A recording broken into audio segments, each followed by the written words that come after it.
Bon, on va passer au tirage de la LDC parce que... allez, on parlera de lui après. Tirage au sort de la LDC. Alors, j'ai suivi ça, mais en mangeant parce que j'avais pas envie... j'avais faim en fait, donc... Alors, ah voilà, là j'aime bien. Bon, on va faire groupe par groupe. Je vais te demander ce que tu en penses. Hein. Même si je connais déjà ton avis sur le groupe A, on va quand même demander ton avis sur les autres En groupes. fait, le classement, il est déjà là, c'est bon. Le classement est déjà là, tu penses? City en 1, PSG Ouais. en 2, Leipzig en 3, Bruges en 4. Bah ouais, C'est vrai que... je vois pas Bruges finir troisième. Ouais, donc s'il y en a un qui crée la surprise, c'est Leipzig qui prend une des deux premières places. Pour moi, Bruges ne finira pas la poule avec 0 points. Tu vois, ils vont peut-être faire un exploit, genre arracher le nul à Paris ou arracher le nul à City. Mais à Ouais, part c'est ça, le ça, max qu'ils peuvent avoir, c'est un point, c'est quoi. ça. Pour moi, Pas rêver non plus. ils font un match nul à la limite ou deux matchs nuls. Et à part ça, c'est tout. Enfin, mais pour moi, ouais, Bruges malheureusement est dehors. C'est dommage parce qu'il y avait peut-être moyen. Franchement, ils ont pris franchement le pire. C'est vrai que pour le PSG, j'avoue, la poule elle ressemble un peu à celle de l'année passée en fait. Et du coup, nous, il y a Bruges au milieu. Alors, il y a Bruges au milieu, donc notre coefficient, oui, on est 13e là. On va se retrouver, je pense, là. Voilà, autour de là. Là, avec le Kazakhstan. Je pense que ça va être pas mal. Franchement, on va être bien là. Ah oui non mais les Psych c'est un bon club, c'est pour ça. Pour moi Bruges n'a aucune chance. Je te dis en fait pour moi Bruges tout ce qu'ils peuvent faire c'est arracher un point par-ci par-là et honnêtement en Belgique si Bruges va chercher le nul à City ou au PSG on sera tout nul hein, déjà. Après de nouveau faut pas crier défaite trop vite parce qu'il faudra voir aussi comment ces clubs-là seront dans leur saison. Parce que la LDC c'est beaucoup aussi d'instant T. Hein. C'est beaucoup allez si une équipe est pas en forme à ce moment-là, tu vois si elle est dans une mauvaise passe, bah, l'équipe qui arrive qui est un peu outsider elle peut tenter un truc. Hein. C'est souvent ça ce qui se passe d'ailleurs. Quand Bruges va faire 2-2 à Madrid, sous Solari, là, le Real n'allait pas bien du tout, tu vois. Et Bruges en a profité. Alors, on passe au groupe B. Atlético, Liverpool, Porto, AC Milan, un groupe qui a quand même de la gueule. Hein. Je sais pas ce que t'en penses, Ouais, mais là, c'est un beau groupe, là. moi j'adore ce groupe. Ah, le groupe de la mort. Ah, le groupe de la... En vrai attends, je regarde vite fait. Ouais, c'est le groupe de la mort en fait, ouais, j'avoue. Avec le groupe A, Ouais, ouais. c'est les deux groupes qui paraissent les plus relevés en fait. C'est A et B, c'est les deux plus. L'équipe qui finira quatrième de cette poule là et sera éliminée sera une surprise. On passe vite, enfin, dans tous les cas, sera une surprise, tu vois. Porto, deuxième, retient. C'est vrai que Porto peut tenter un truc. Après, moi, ils peuvent tenter un Ouais, truc, j'y mais crois pas trop. si moi je dois te donner mon avis, honnêtement, chaud, le classement là, à chaud, pour moi, en un c'est Liverpool. Ouais, et en 2000 ans. En 2 je tenterai Milan aussi. Je sais pas pourquoi j'ai un feeling sur Milan en fait. Après, c'est que mon analyse, hein. J'ai un feeling sur Milan, je sais pas pourquoi. Pour moi, en 1, c'est Liverpool. En 2, Milan, je tente le coup. Et en 3, Atletico. Atletico va en Europa. Et du coup, l'Atletico va prendre l'Europa cette année. Retiens ça. Et Porto 4. Mais ça va être un groupe serré quand même. Hein. Ça va être des très beaux matchs à voir. Et par contre, à pronostiquer, on va regarder les cotes après. Tu paries sur quoi? Bah, essentiellement sur le foot. Hein. J'ai pas de pito que. J'adore les fléchettes, mais je parie pas là-dessus. Non, le site MTR. Ah, le site! On parie essentiellement sur Unibet parce que je trouve que c'est objectivement l'appli la moins dégueulasse en fait.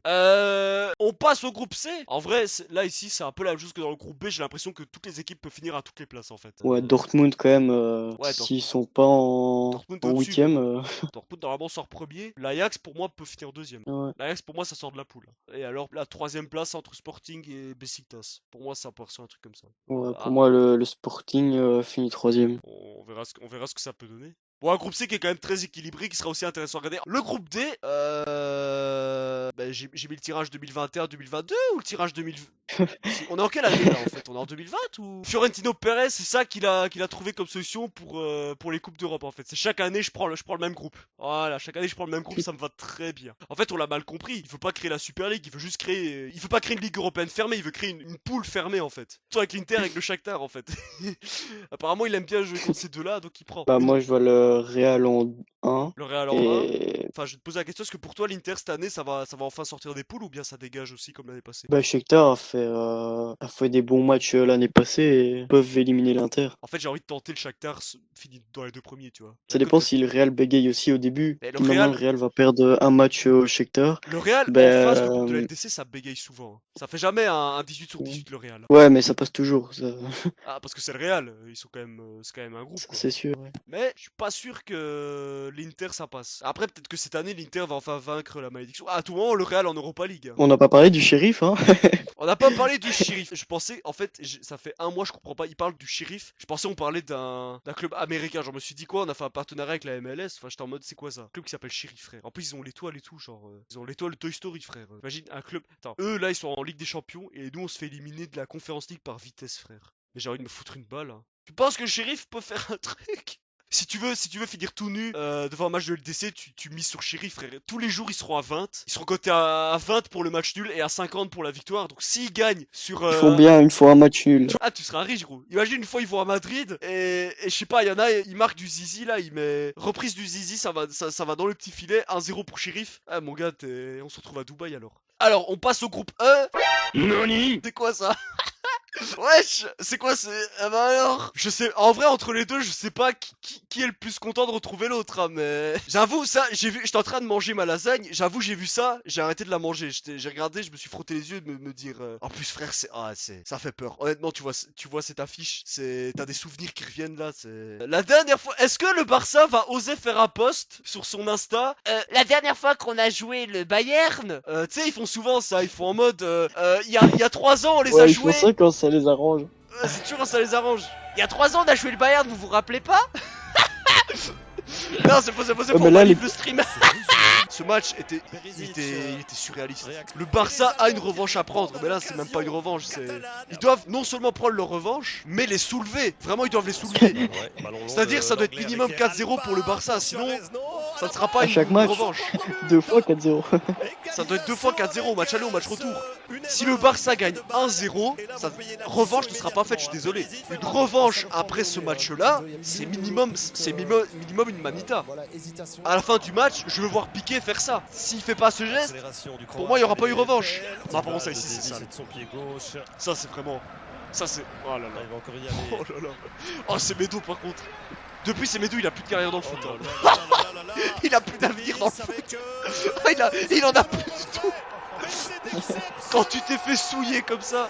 Mais par contre c'est vrai que Barça-Bayern, en vrai voir Barça-Bayern en phase de groupe, ça va faire bizarre parce que pour moi Barça-Bayern c'est une affiche de demi-finale de LDC en fait. Hein. En vrai cette année, tout le monde pense que le Barça est fini. Moi je pense que le Barça va peut-être même mieux s'en sortir. Parce qu'au moins justement ils auront pas la... Enfin, ils auront pas la pression. Si, quand t'es le Barça t'as toujours la pression, t'es un grand club. Mais comme il y a pas Messi... Comme il n'y a plus Messi, peut-être les regards seront moins... Cette année, en Ligue des Champions, les regards ne seront pas portés vers le Barça, tu vois ce que je veux dire? C'est pas le Barça qu'on va regarder, enfin si, pour le match contre le Bayern, mais à part ça, on les regardera pas, tu vois. Le Barça, on va pas les regarder, on va regarder City, PSG, ça va être... on va regarder. On va regarder le Real, forcément, il y aura Chelsea qui va être beaucoup regardé. Tu vois, en vrai, le Barça ne va pas être énormément vu. Non, mais du coup, on a toujours pas dit ce qu'on pensait de ce groupe, parce qu'en vrai, est-ce que tu penses, mec, que le Dynamo Kiev peut finir deuxième du groupe? Moi, je vois plus le Benfica finir deuxième. Tu vois non, tu vois le Benfica passer, toi. Et quoi, Barça en Europa League alors? Ouais. Après, là, toi qui me dis que le Benfica va finir deuxième, là par contre, je sais pas ce que t'as fumé, mais tu vas arrêter tout de suite.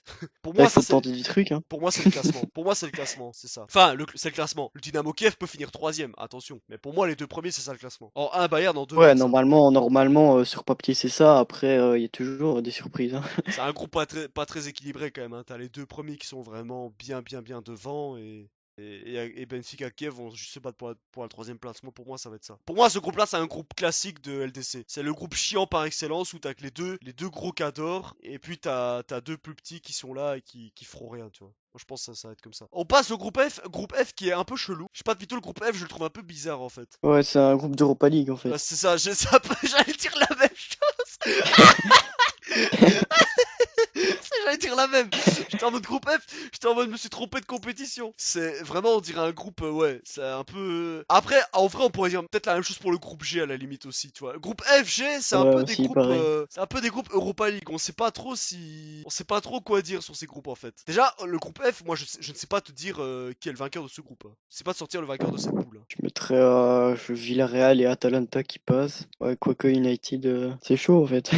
C'est chaud, honnêtement c'est chaud. Villarreal premier. Moi je tenterai l'Atalanta. Si l'Atalanta part sur les mêmes bases que depuis 2 saisons, pour moi l'Atalanta là peut vraiment faire un truc. Il peut finir premier. Les Quitte à aller en trois Europa peuvent League, finir premier. Les trois peuvent finir premier, mais moi j'ai envie que United retourne en Europa League. Est-ce qu'on n'a pas envie de dire ça juste Oh, parce bah, il y a que clairement moyen, ouais. juste parce que voir United en Europa League c'est tellement drôle. C'est comme voir Arsenal en Conference League, c'est tellement drôle, c'est jouissif. Tout pour un club qui nous fait chier avec la Super League là, franchement ça me ferait bien rire. Pour moi ça joue entre ces trois là. Pour moi en fait les Young Boys sont quatrième, pour moi d'office. Ouais, ça, ouais. Young Boys quatrième et Une- alors Comme une grosse différence.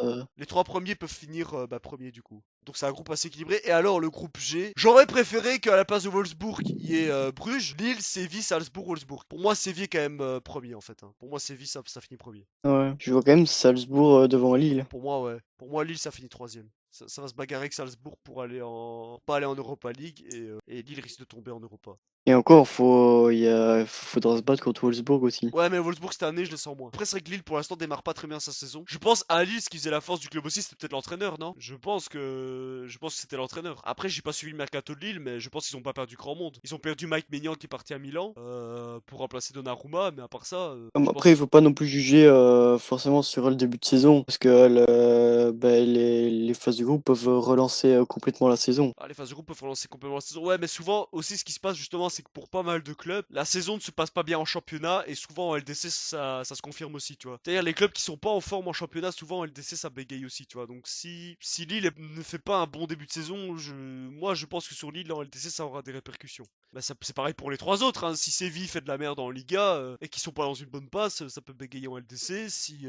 Enfin, tu vois. Ouais, mais Séville est quand même au-dessus dans ce groupe-là. Séville pour moi est au-dessus bien sûr. Après ça reste un groupe équilibré, hein. Beaucoup plus équilibré que le H par exemple, qui lui par contre est une énorme blague aussi, un peu comme le groupe Ouais, E. c'est ça, c'est aussi c'est dans l'ordre celui-là. Ça c'est dans l'ordre et on n'y touche pas, a priori. Euh, Rappelons-nous, parce que moi j'aime bien quand des gens trouvent des signes du destin pour que Chelsea gagne la LDC, hein. Comme en 2012 ils ont changé d'entraîneur à la mi-saison, ils ont affronté un club portugais puis un espagnol, machin. Moi je vais continuer dans les signes indiens. Je tiens à rappeler que lorsque Chelsea a gagné la LDC, la saison suivante, ils sont fait éliminer au premier tour. J'ai rien dit. ouais, ils ont gagné l'Europa aussi. Et après, ils ont été gagnés l'Europa. Donc, si on poursuit dans le signe indien, Chelsea cette année prend l'Europa League en fait. Parce que tu vois le Zénith finir deuxième. Ah, mais bah écoute, le foot ça va très très vite. Le foot ça va très très Parce vite. que pour ça, il faudrait battre Chelsea ou la Juve. Ah bah, c'est possible, moi je. C'est pour ça qu'on adore le foot, c'est parce que il se passe toujours des trucs improbables. Le foot, c'est jamais la vérité des pots lors du tirage. Et on le sait bien. Je sais pas que tu me dises qu'il y a une surprise dans les autres groupes, ok, mais celui-là, ça paraît, Ah, bah, ça ça serait paraît la surprise, improbable. justement. Il y a toujours des surprises. Que ce soit en Ligue des Champions, en Coupe du Monde, à l'Euro, tous les favoris ne s'en sortent pas. Il y a toujours un ou deux favoris qui se plantent. Effectivement, pour moi, je pense que c'est ce classement-là aussi. Mais voilà, je tiens juste à rappeler que quand Chelsea a gagné la LDC, l'année suivante, ça a paniqué. Donc, ça a passé le bac pendant les phases de groupe. Et on les a revus en Europa League. Voilà, hein, moi, je dis ça comme ça. Ou alors, est-ce que la surprise, ça serait pas la Juve? Si la Juve continue d'être sur sa pente dégueulasse, là. Depuis le début, on met que les favoris premiers. Faut tenter des machins, hein. Dans ce groupe-là, il va se passer un truc. Bien sûr que normalement, Chelsea, ça sort des groupes. Avec l'équipe de malades qu'ils ont, bien sûr. Déjà, bon, pour moi, Chelsea cette année, ça joue le titre en PL, enfin. Ah ouais, même en Ligue des Champions, ils peuvent jouer et conserver leur titre. Ça, par contre, j'y crois moins quand même. Parce que les clubs qui conservent leur titre en LDC, c'est. Oh, il y a que le Real qui sait faire ça, frère. Il y a que le Real Il qui y a sait faire ça. Real, il y a le Bayern, là, il y a l'Ajax, il y a quand même plusieurs clubs qui l'ont Ouais, fait, mais hein. ce truc de dire. En fait, moi, je suis jamais pour. Je considère jamais que l'équipe qui a gagné est favori. Par exemple, à l'Euro, pour moi, le Portugal n'était pas favori, tu vois. Moi, les gens disaient Non, Portugal mais favori pour c'est pas gagner l'Euro pareil. Il y a 2020. 5 ans, il y a J'étais en 5 ans mode. d'écart, c'est plus du tout la même équipe. Oui, mais justement, le Portugal sur papier était meilleur qu'en 2016. Donc tout le monde disait, ouais, le Portugal va prendre l'Euro 2020. La Coupe du Monde en 2022, j'ai pas de mytho. La France, je les vois pas la regagner, hein. Ça sera quelqu'un d'autre. Ça sera le Qatar, en fait. Mais la France ne Mais gagnera Chelsea pas la font Coupe du partie Monde. des 4 grands favoris pour cette édition, pour cette année. Moi, je les vois pas gagner. Je les vois peut-être faire de nouveau dernier carré parce qu'ils ont une belle équipe. Mais Chelsea regagner la LDC, franchement, ce serait très très fort. Là, ce serait très très fort. Mais j'y crois pas trop. Surtout que maintenant, Il y a Chelsea, City, Bayern et peut-être un Liverpool qui sont pour moi les 4 grands favoris. Et le Real aussi. je trouve, je sais pas si t'as cette même impression que moi, mais je trouve que par rapport à l'année passée, cette année, il y a plus de groupes, comment dire, intéressants à suivre. Parce que l'année passée, je me rappelle, en vrai, le groupe de la mort, c'est celui du Real, en fait, avec l'Inter. Les autres, c'était des Ouais. groupes, c'était des groupes un peu gaze. Et il y avait le groupe du PSG avec Leipzig et Manchester qui était aussi un peu groupe de la mort, mais à part ça, il y avait pas grand chose. Ouais, c'est ça. Il y a beaucoup mieux cette année quand même, hein. Non, voilà, c'est tout ce qu'on pouvait dire sur la LDC. Merci à tous ceux qui sont passés sur le stream, ça fait très plaisir et portez-vous bien alors, hein. Allez, ciao tout le monde.